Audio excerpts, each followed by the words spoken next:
Hello guys, for today's video, may babahagi lang po ako sa inyo guys, baka maging katulad din kayo sa akin.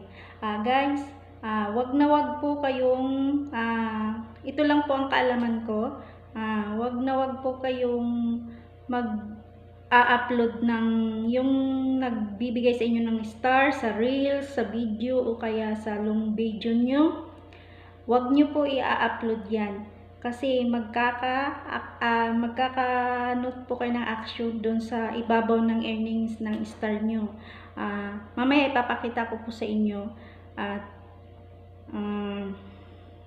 malalaman nyo na bawal pala bawal i-upload yun.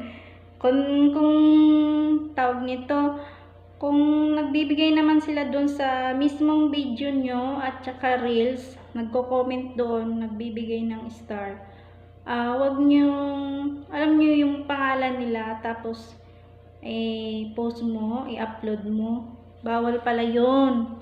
Nakailang ganun kasi ako, kaya ayun, may note ako action sa may ibabaw ng earnings ng star ko.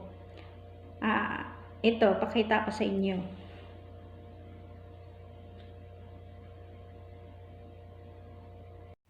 Ayan guys, nakabilog. Ayan po, nagka-action po ako. Pero basahin nyo, learn more. Basahin nyo mga policy sa star at malalaman nyo yan dyan. Kaya ingat-ingat po. Ang hilig-hilig ko kasi mag-post ng mga star na nagbibigay sa akin. Huwag nyo i-flex, huwag nyo i-upload sa long video. Kasi bawal po. Kaya yan, nagka-action ako.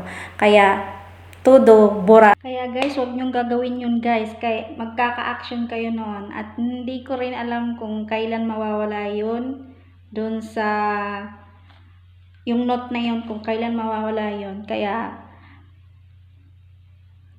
mag-ingat-ingat po tayo para hindi po tayo nagkaka-violation o kaya nagkaka-district sa ating mga profile natin.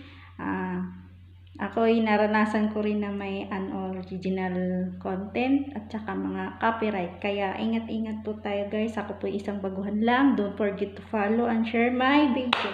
Thank you. Bye-bye.